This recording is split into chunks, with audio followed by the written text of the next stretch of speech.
Tonight on TVC News. In the last little while, you may have noticed a strange sight in Elora. Local adventure traveler Ian Evans has not gone crazy. He is preparing for a new adventure. What I'm doing, Andy, is in November, headed to Antarctica, and we'll be dropped off at the coast of Antarctica on the Rhone ice shelf, and we'll be skiing to the geographic South Pole. So 850 kilometers, 9,000 feet of ascent, and dragging a 120-pound sled. Ian first has to get himself to South America before the real adventure begins. The Russian Aleutian plane lands on the ice at Union Glacier, and then we take a twin otter to the start at the Rhone ice shelf. There's 3 of us on the expedition. There will be a guide from the US, another participant from the UK, and myself. So 3 in total. Well, at the coast, you start on the ice shelf, so you're actually starting on the water, and we'll be climbing through the mountains. So some mountain ranges, some glaciers at the start, and then the last part will be a slog across the polar plateau at 9,000 feet, which is featureless, the same every day, lots of rough ice and snow. 20 times more people have climbed Mount Everest and have done this expedition, so it is one of the hardest expeditions on Earth. Weather's a factor. There's some storm days built in. Typically a really bad storm in Antarctica lasts 3 or 4 days maximum. We're hoping that's the case, but high winds and things like that will stop you moving for sure, so there will be delays, no question. We have a satellite phone, GPS, and believe it or not, we will have internet down there. So we'll have at least 2 satellite phones. We have to check in every day with the base camp and with the US, so there's always a way to communicate if something really goes wrong. The trip will be arduous and will take quite a while. It could take anywhere up to 55 days, likely 45, so we're estimating about 50. We'll have enough food for longer than that, but yeah, it's a 50-day expedition on the ice here. That will include the return, but there's buffer at the end, so I'm away for over 2 months in total. And we're spending time in South America first, preparing, getting some of the food, and then regrouping at the end there. We're flying back. One way's enough.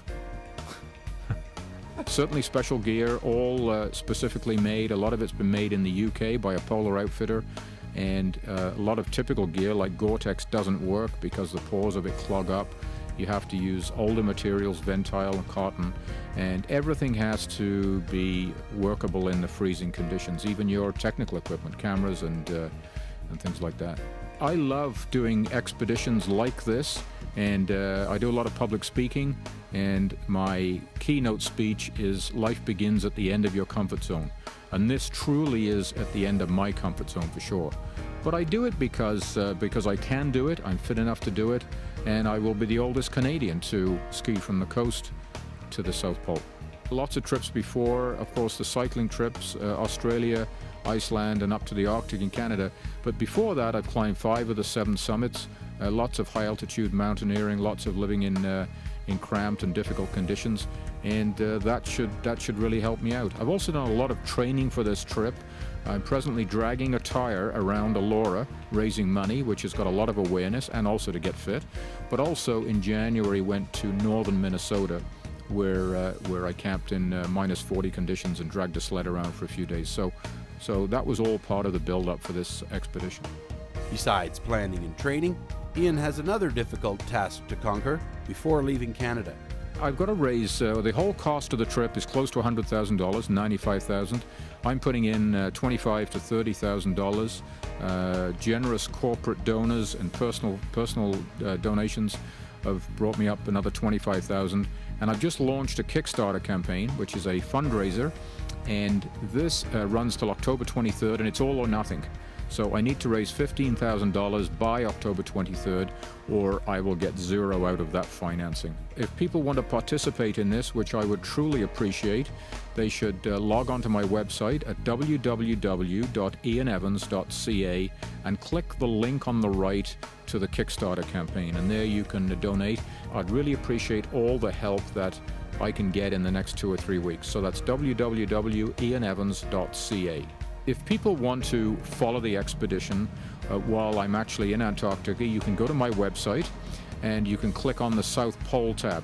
And on there will be a moving map of Antarctica with progress, There'll be voice updates, photographs, blogs, and people can truly participate in the expedition we're doing to the South Pole.